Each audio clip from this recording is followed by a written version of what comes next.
I found the album, I want to say like the beginning of high school. I found Fiona Apple around the beginning of high school in general, and I found this record kind of, I would say I found like a bunch of music. At the time, I was really just looking on iTunes for music that felt like my music, and I was really excited about being able to like search for songs.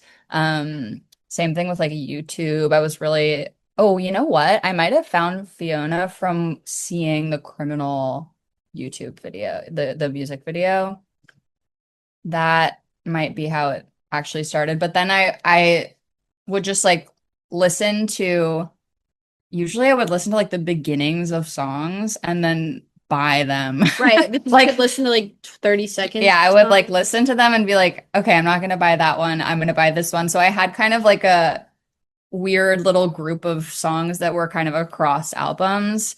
And then I just like got to know those super well. And then later, when I started listening to albums in full a little more regularly, then I would like learn the rest of the album. But It's interesting how we used to buy buy one song, songs yeah. because they're so expensive. Yeah. I was like, all You right, have I like an have iTunes gift card. You're like, okay, you're like Yep. yeah, $20, we're gonna 20 songs. we're going in.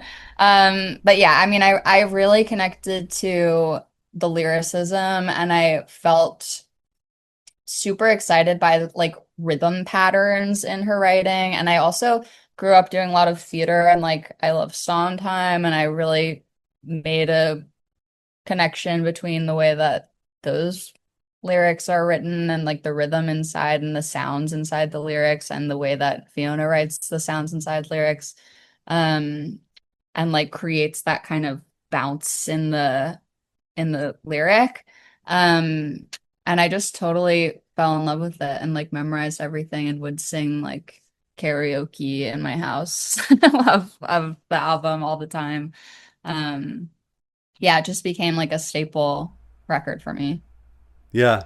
That's so interesting that you linked up your theater background Yeah. with this music, because this being the third album that I've dug into for this podcast, and being familiar with some of Fiona Apple's music from the radio, but Mm. never digging deep into an album prior to doing this podcast, and really seeing album after album, like there is a definable sound there. Yeah. And like you said, Totally. her delivery always has a certain bounce to it, or like a Yeah. certain swing.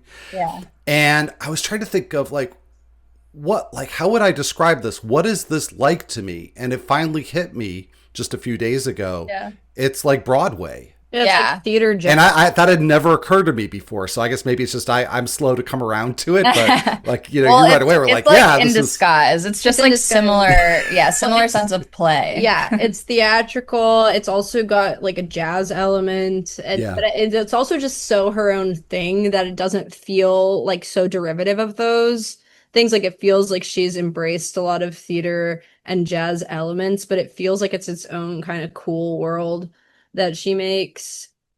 And I think at the end of the day, it's like really just storytelling, which is theatrical. And I think a lot of like the great artists are like writing theater songs in disguise. Yeah, yeah. Well, that just reminded me of something I saw, like a post on social media. Somebody saying that, you know, Billy Joel writes show tunes for construction workers or something That's like so that. funny. Yeah, I guess that tracks. Yeah. So yeah, that's really cool that you know you picked up on that theme and connected it to your own background. That's really neat.